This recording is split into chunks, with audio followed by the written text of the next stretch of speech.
Yes, good morning, all of you. We are from Raisen Public School, and today we are starting Indus Valley Civilization. This is included in class 6, chapter number 3rd. And name of chapter is what? The First Cities. Means हम इस chapter में ये पढ़ने वाले हैं कि जो संस्कृति थी, जो सिविलाइजेशन हुआ था human beings on the basis of historical perspective, तो वो किस तरह से था इंडिया के अराउंड में। जो सिविलाइजेशन जो था, जो हमें खुदाई के बाद मिला है, वो बहुत ज्यादा डेवलप्ड है, बहुत ज्यादा मींस एक साइंटिफिकली वो बनाया गया है। ठीक है, तो उस समय के लोग जो थे इतने सिविलाइज थे, हमें ये पता चलता है जब हम उनकी कॉलोनीज बनाते हैं, देखते हैं, हम उनके इस कैनाल सिस्टम को देखते हैं, स्ट्रीट सिस्टम को देखते हैं। ठीक है, तो हमको पता चलता है कि उनकी जो कलाकृतियां थी, उनके जो बनाए हुए जो तरीके थे, जो कॉलोनीज थी, वो बहुत ज्यादा डेवलप्ड थी। ठीक है, अब देखिए हम थोड़ा सा आगे बढ़ जाते हैं। हाँ, हम सबसे पहले बात करते हैं डेफिनेशन बेस्ड कि आखिर सिविलाइजेशन होता क्या है। What is civilisation? The state of human social development. Means इंसान का सोशल डेवलपमेंट कैसे हुआ, कैसे वो धीरे धीरे करके सोसाइटीज में रहने लगा, एक साथ रहने लगा, परिवारवाद आ गया, वहां पर परिवार के साथ में रहने लगा। ठीक है, एक दूसरे के साथ उसने सामंजस्य बना लिया। ठीक है, वो परिवार एक ग्रुप में था, कई सारे परिवार एक साथ रहा करते थे, वो एक दूसरे से इंटरेक्शन किया करते थे, अपने चीजों से कुछ शेयरिंग करते थे, है ना। तो इस तरह से धीरे धीरे उसमें सिविलाइजेशन डेवलप हो गया था। तो what is civilisation? Civilisation is the stage of social development किसी भी ऑर्गेनिज्म का, किसी या हमेशा कहें इंसानों का सोशल डेवलपमेंट जो है वो सिविलाइजेशन कहलाता है। ठीक है, and organisation which is considered most advance. ठीक है, वो उस जिसको हम बहुत एडवांस माने, वो उसको हम सिविलाइजेशन कहते हैं। इसको सिंपली भाषा में और आसान शब्दों में हम क्या कह सकते हैं? Simply the society, the culture, the life style of people. Means जो एक जगह जो लोग रह रहे हैं, वो किस तरह से रह रहे हैं, किस तरह की उनकी कम्युनिटी है, और उनके अंदर क्या क्या कल्चर है, वो सभी चीजें किसमें आती हैं? वो सभी चीजें सोसाइटी में आती हैं, सिविलाइजेशन में वो आया करती हैं। ओके, देखिए हम थोड़ा सा आगे बढ़ जाते हैं यहाँ से। हाँ, देखिए हम इंट्रोडक्शन पे चलते हैं। A bronze age civilisation also known as mature Harappan civilisation. एक ब्रॉन्ज एज का जो सिविलाइजेशन है उसको अभी मॉडर्न सिविलाइजेशन भी कहते हैं, मेच्योर सिविलाइजेशन हम कहते हैं। ठीक है, इसके बाद है the tribal in the basins of Indus river profiting the from the fertility of land। ठीक है, जो इंडस वैली सिविलाइजेशन है, ये यहाँ पर बहुत समृद्ध सिविलाइजेशन कहा गया है। यहाँ पर भी डायग्राम भी है। ठीक है, बहुत जबरदस्त सिविलाइजेशन का था ये, जो कि अपने आप में अपनी समृद्धता को सब जगह फैला भी रहा था। और उसके पीछे रीजन था कि वहाँ जो रिवर थी, उस रिवर में फर्टिलिटी का, जो फर्टिलिटी वहाँ की रिवर की थी बहुत ज्यादा थी, फर्टाइल रिवर थी। यहाँ के लोग जो थे वो एग्रीकल्चर किया करते थे। एंड यहाँ की जो पॉपुलेशन जो है, had a population of 5 million at its peak। Means ऐसा एज्यूम किया जाता है कि यहाँ की जो पॉपुलेशन थी वो 5 मिलियंस के लगभग थी। और जब ये पूरी तरह से समृद्ध सोसाइटी, समृद्ध सिविलाइजेशन रहा होगा, तब की कंडीशन है। ठीक है, ऐसा एज्यूम किया गया है। Peoples were mostly trade man और द आर्टिशियन। ठीक है, ऐसा भी माना जाता है। इस सिविलाइजेशन में जो कलाकृतियां मिली हैं, वो ये बताती हैं कि यहाँ के लोग या तो आर्टिस्ट रहे थे, या फिर वो ट्रेडर्स रहे थे, जो कि बहुत बड़े बड़े रुपए पैसे कुछ चीजों को कंप्लीट करने में बना लगाया करते थे। ठीक है, इसके बाद क्या था? Non for the futuristic urban planning. Means यहाँ के लोग ये बताते हैं, जो संस्कृति सिविलाइजेशन वो बताता है कि यहाँ के लोग भविष्य के बारे में सोचकर चलने वाले लोग रहे थे, जो बता रहे थे कि भविष्य में इस तरह की सोसाइटीज, इस तरह की कॉलोनीज जो है वो बनना चाहिए। तो ये स्टार्टिंग हो गई थी एस्टोनाइजिंग आर्किटेक्चर। यहाँ का जो आर्किटेक्चर था तो बहुत ज्यादा डेवलप्ड आर्किटेक्चर रहा था, रिमार्केबल हैंडीक्राफ्ट्स, ठीक मीन्स यहाँ की जो कलाकृतियां थी, जो हाथों से बनाई हुई जो कलाएं थी, वो बहुत ज्यादा ज्यादा जो है जबरदस्त रही थी।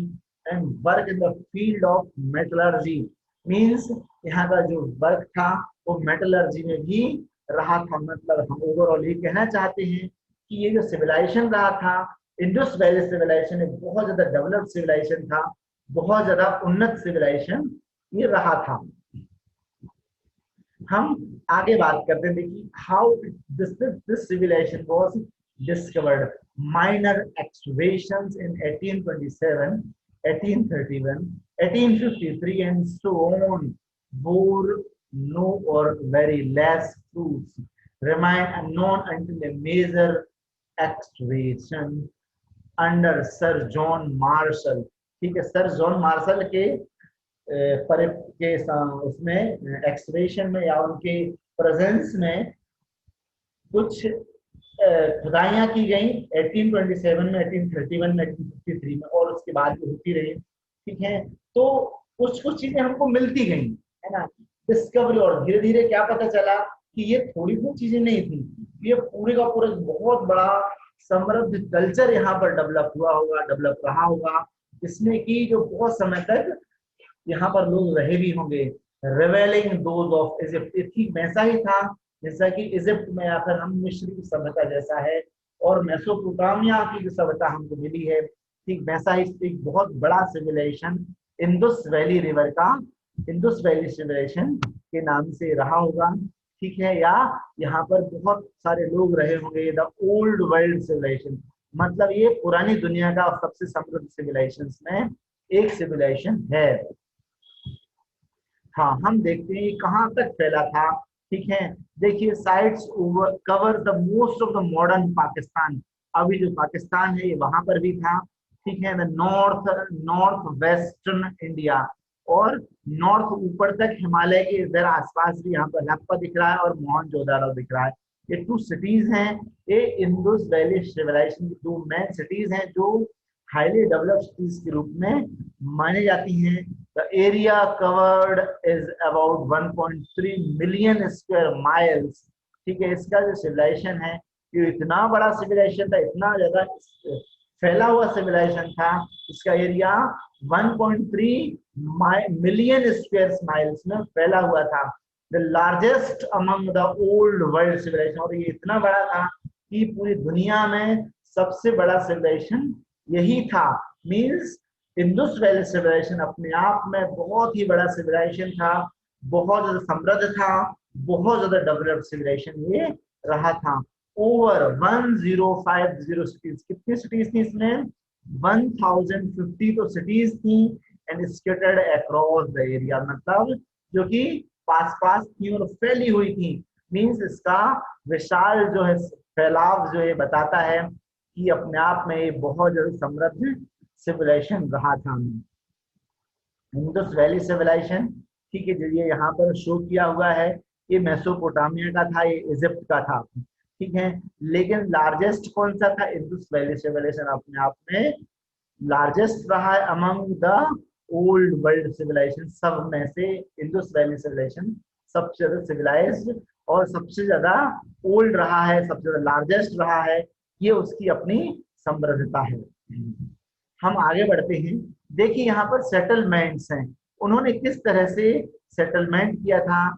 इनलैंड सेटलमेंट्स हैं, ठीक है, धुलारविया, रूपुर, गनेरीवाला एंड चोलिस्तान, रक्षसगिरी।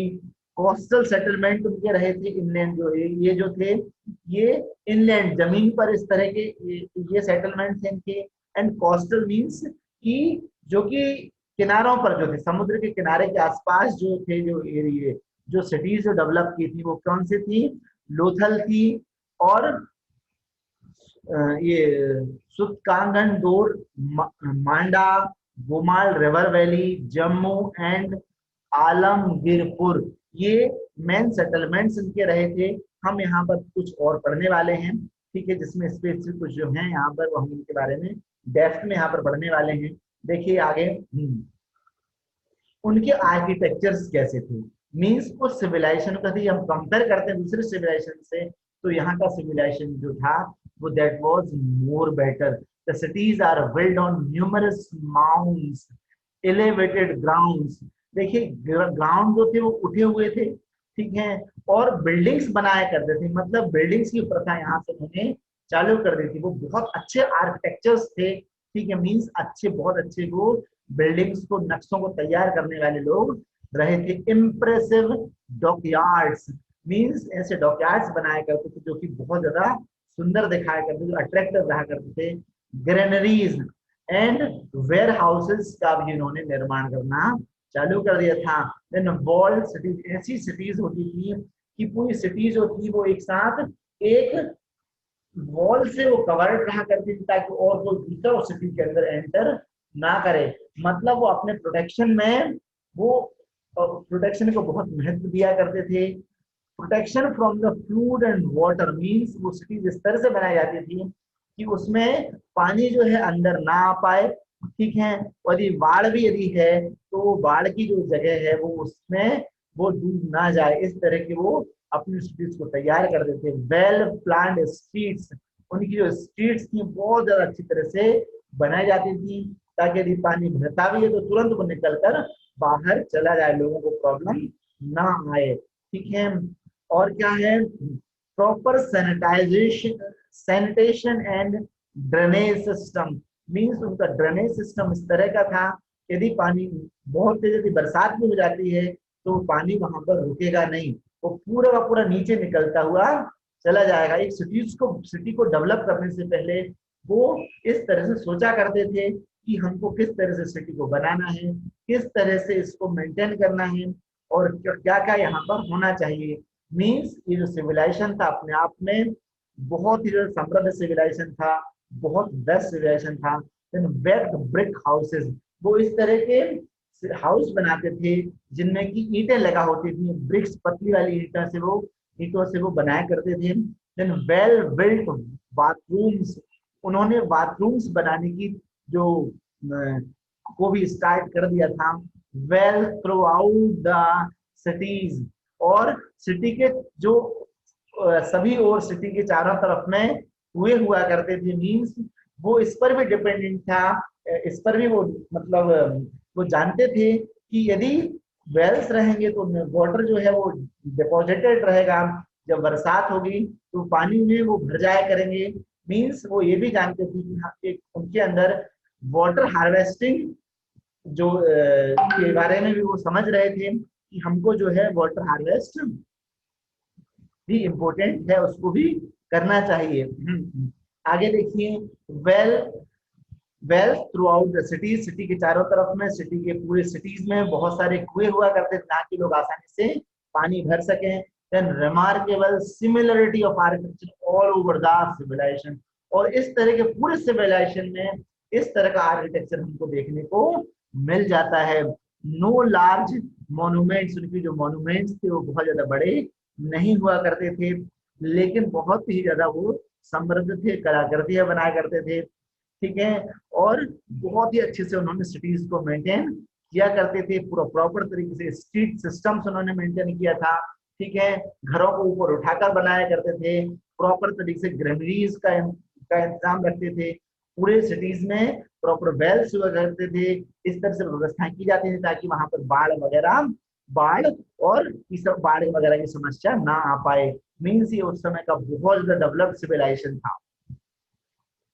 आगे देखिए, गवर्नमेंट की हम बात करते हैं. Different theories about the government, government के बारे में अलग अलग थ्योरीज लोग कहते हैं, ठीक है. कुछ लोग कहते हैं सिंगल स्टेट था due to the similarity of the architecture, ठीक है, क्योंकि आर्किटेक्चर समान दिखाई देता है, इसलिए लोग कहते हैं कि यहाँ पर एक ही किसी का एक शासन रहा होगा, ठीक है. मतलब एक ही गवर्नमेंट रही थी जिसने कि एक ही तरह से अपने काम करवाए थे. इन art facts and similar planning of cities, even standardized ratio of brick size, यहाँ की, जबकि वहां की जो ईंटें थी उनका साइज भी बिल्कुल बराबर हुआ करता था सभी सिटीज में. ये बताता है कि यहाँ पर एक ही तरह गवर्नमेंट रही थी जिसने एक ही तरह की सिटीज का डेवलपमेंट किया. इसके बाद है several rulers. The cities is built on series of elevated grounds, ठीक है, यहाँ पर कई सारे एलिवेटेड ग्राउंड्स है ना, mounds leading to the conclusion that the might have been governed by the affected officials perhaps from each mound। ठीक है, बताते हैं कि यदि वहां पर कुछ एक चीजें यदि चेंज हुई हैं, कुछ एक एलिवेशन यदि आए हैं, ठीक है, तो ये वो इसलिए आए हैं क्योंकि यहाँ पर कई सारे रूलर्स रहे हैं, रूलर्स रूल करने वाले लोग रहे हैं, आक्रमणकारी रहे होंगे, जिन्होंने एक राजा को हराकर दूसरे राजा को जो है अपने अधिकार में चीजें ले ली, फिर उसने अपने तरह से कंस्ट्रक्शन किया। ठीक है, एक और चीज के अंदर नो रूलर्स मींस यहाँ पर कोई रूलर्स जो है वो रहा ही नहीं है। ये थ्योरीज हैं, ये जो बताती हैं कि हो सकता है ऐसा रहा होगा, कंफर्म नहीं है। ठीक है, there is no evidence of kings और थ्रोन्स, मतलब ये है कि वहां पर कोई सिंहासन नहीं था, ना ही कोई एक राजा का कोई परचम यहाँ पर दिखाई देता है। ठीक है, सो इट इज सजेस्ट, इसलिए ऐसा माना जाता है कि यहाँ पर सभी लोग समान थे, सभी का इक्वल स्टेटस रहा था। ठीक है, और सभी एक दूसरे के साथ में बड़े सामंजस्य के साथ में रहा करते थे, और इसलिए बहुत बड़ा और बहुत ही ज्यादा समृद्ध सिविलाइजेशन रहा है। आगे वो किस तरह से रहा करते थे, किस तरह से अपने आप को वो मेंटेन करते थे, देखिए यहाँ पर most of the peoples must have been traders and artisans. ये स्टेटमेंट है कि या तो यहाँ के लोग ट्रेडर्स थे या फिर वो आर्टिस्ट थे। ठीक है, then different types of seals and standardized weights suggest means यहाँ पर अलग अलग प्रकार के वेट्स को सजेस्ट किया गया था। एक सिस्टम का यहाँ, एक ट्रेड का यहाँ पर सिस्टम तैयार था। Advance detailing in the astronomical art fact, ठीक है, और यहाँ पर आर्ट के कई सारे फैक्ट्स यहाँ पर डेवलप थे, बताए गए हैं। ठीक है, so that there were great artisan, जो बताते हैं यहाँ पर बहुत ही ज्यादा जबरदस्त आर्टिस्ट रहा करते थे। The material brought in from distant regions were found. ठीक है, और यहाँ का जो जो यहाँ पर जो मेटल है वो बहुत दूर दूर से भी लाया जाया करता था। मतलब ये है कि यहाँ के लोग बहुत पैसे वाले धनी हुआ करते थे। ठीक है, जो कि आसानी सभी चीजों को यहाँ पर लेकर आ जाया करते थे। आगे देखिए, हम बात करते हैं लिविंग स्टैंडर्ड जो है। ओके, हाँ, हम किसकी बात कर रहे हैं, हम लिविंग स्टैंडर्ड्स की बात कर रहे हैं। तो यहाँ का जो लिविंग स्टैंडर्ड था वो बहुत ही शानदार रहा था। सम हाउसेस जो थे वो कैसे थे, हाँ, देखिए क्या था, some houses larger than others but most of them similar in size and weight। कुछ हाउसेज ऐसे थे जो कि बड़े थे लेकिन सभी समान थे, सभी एक ही तरह के थे। Society an example of that is egalitarianism and low wealth concentration through clear social leveling। मतलब यहाँ पर ये है कि जो सोसाइटी है, ठीक है, उनमें लेवल सेम है। ठीक है, ज्यादा फर्क उनमें नहीं है। Across water supply, drainage facilities, granaries, ornaments made of gold and Ivory. ठीक है, आइवरी और गोल्ड के ऑर्नामेंट्स वो लोग पहना करते थे, बनाया करते थे। नो लार्ज मोन्यूमेंट, ठीक है, एक्सेप्ट द ग्रेट बाथ। ठीक है, वहां पर कोई बहुत बड़ा मॉन्यूमेंट नहीं हुआ करते थे, सिर्फ एक नहाने के लिए बहुत ही बड़ा सा वो पॉन्ड उन्होंने तैयार किया होता, तालाब बनाया हुआ था, एक पब्लिक बाथ जहां पर कि लोग आकर स्नान करते थे, कर सकते थे। और ये ऐसा माना जाता है कि ये रिलीजियस रिचुअल्स पर ही वहां पर आया करते होंगे, जबकि बहुत ज्यादा प्रॉब्लम मतलब रिचुअल्स रहे होंगे, जब कोई धार्मिक अनुष्ठान वगैरह करते होंगे तभी वो वहां पर आकर स्नान किया करते होंगे। Hygiene and cleanliness were among the high priorities of society. ऐसा भी माना जाता है कि वहां की सोसाइटी थी वो बहुत ज्यादा बिलीव करती थी कि क्लीनलीनेस होना चाहिए। हाइजीन मीन्स स्वच्छता पर वो और सफाई पर बहुत ज्यादा ध्यान वहां पर किया गया था। ठीक है, गंदगी को पसंद नहीं करते थे। Evidence of quality municipal planning, को ऐसे एविडेंस भी मिलते हैं कि वहां पर एक म्युनिसिपल डेवलपमेंट भी था। ठीक है, और वहां पर प्रॉपर प्लान किया गया था कि यदि कोई कचरा होता है तो वो प्रॉपर वहां पर कलेक्शन करने के लिए कोई आए और उस कलेक्शन करके उस कचरे को लेकर जाए। आगे देखिए, हम रिलीजन्स की बात करते हैं तो seals wearing depiction of god, ठीक है, मींस वहां पर गॉड्स के बारे में, गॉडेसेस के बारे में and animal points of view, ठीक है, towards the Buddhism and Hinduism की तरफ ये इशारा करते हैं कि वहां पर पुराने जमाने के जो ईश्वर थे वो रहे थे। The seated the humans like figures shown in is so called the proto Shiva, ठीक है, मीन्स ये है कि वहां पर सबसे प्राचीन ईश्वर के बारे में लोग माना करते हैं कि वहां पर ऐसे प्राचीन ईश्वर रहे थे जिनमें शिव भगवान शंकर का जो हिंदुओं के गॉड हैं वो वहां पर मिले हैं। नेक्स्ट क्या है, religion to which the evidence points emerge in the late 1000 BC, ठीक है, मतलब ये जो है रिलीजन जो था इसके जो एविडेंस है वो 1000 बीसी से भी पहले के हैं, ठीक है, no evidence religious building but some structures to serve to the ambiguity being what looks remain of temples, ठीक है। बच्चों यहाँ पर ये बताया है कि ऐसी कोई बिल्डिंग और स्ट्रक्चर नहीं बनाया गया है जहां पर कि भगवान को रखा जाता हो, मतलब लेकिन जो है कुछ ऐसी चीजें जरूर दिखती हैं वहां पर शायद मंदिर रहे हों।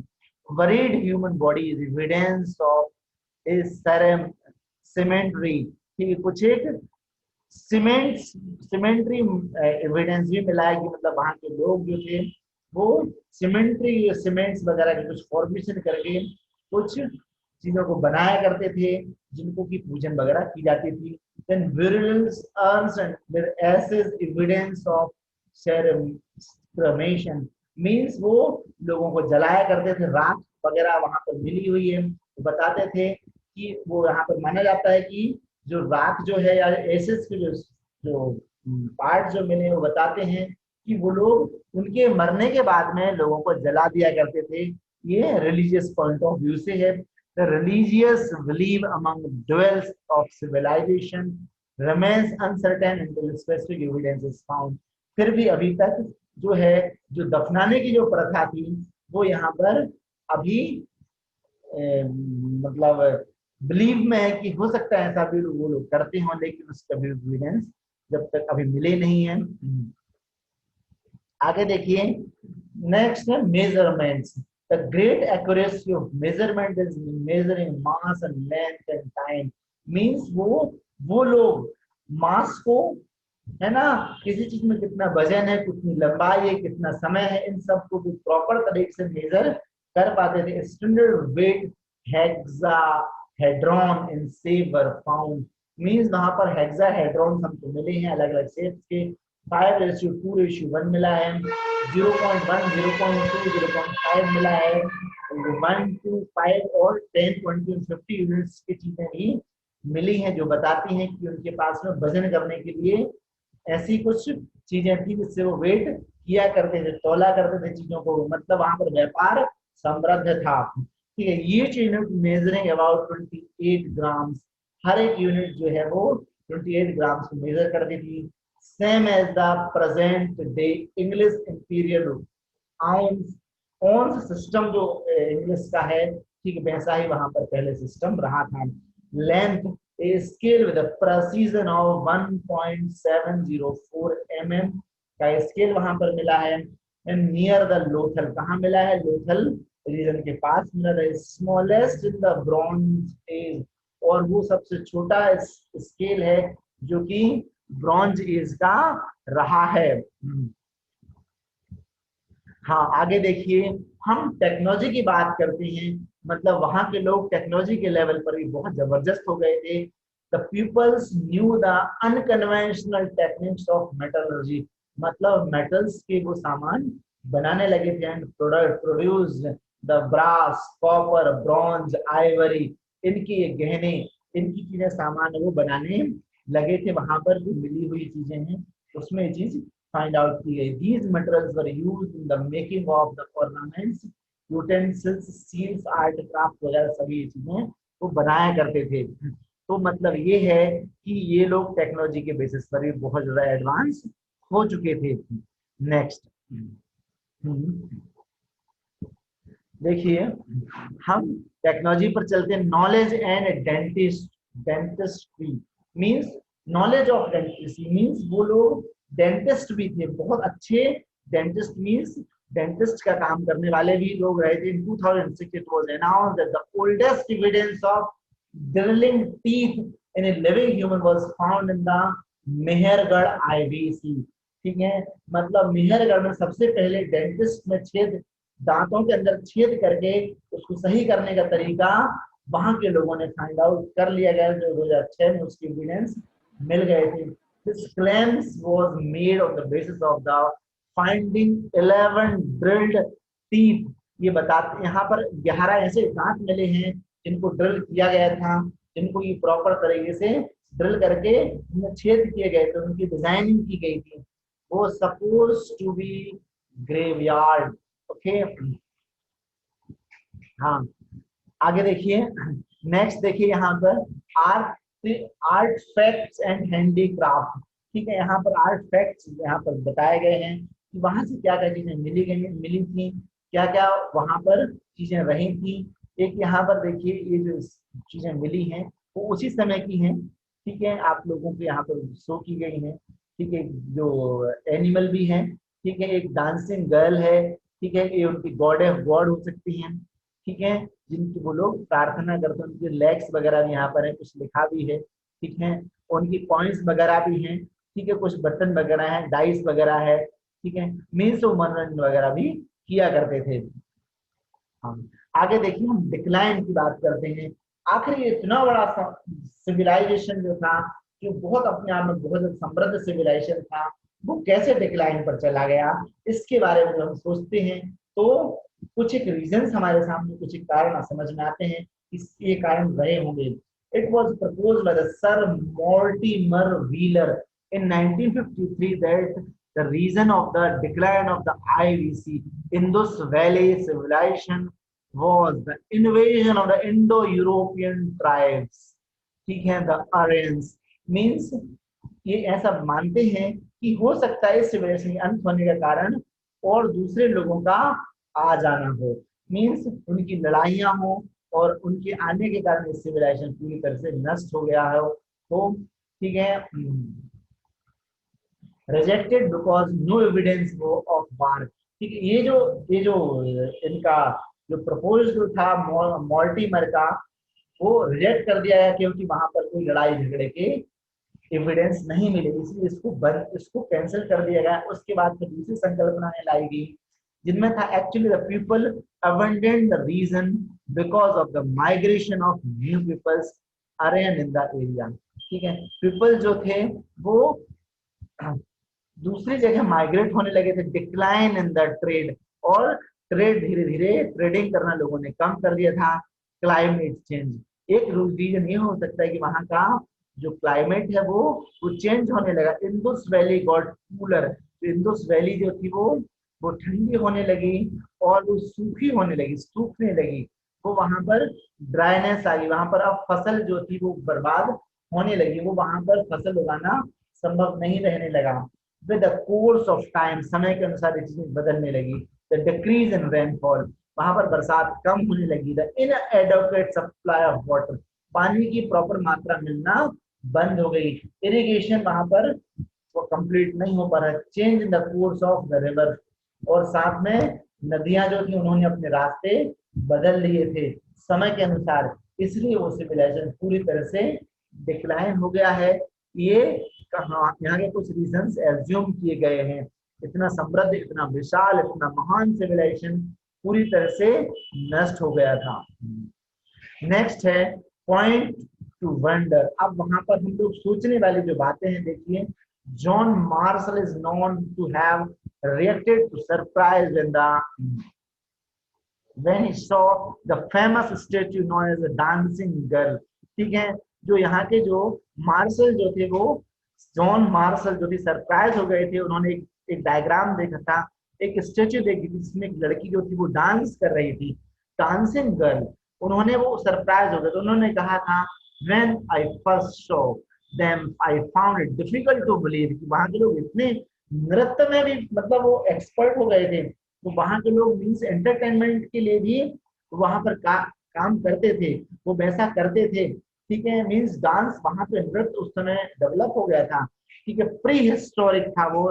The modelling such as, means वहां पर मॉडलिंग चालू थी, जो हम आज किया करते हैं, आज मॉडलिंग हुआ करती है, वो उस समय भी थी। was known in the ancient world, और पुरानी दुनिया में ऐसा हुआ कर up to the age of the Greece।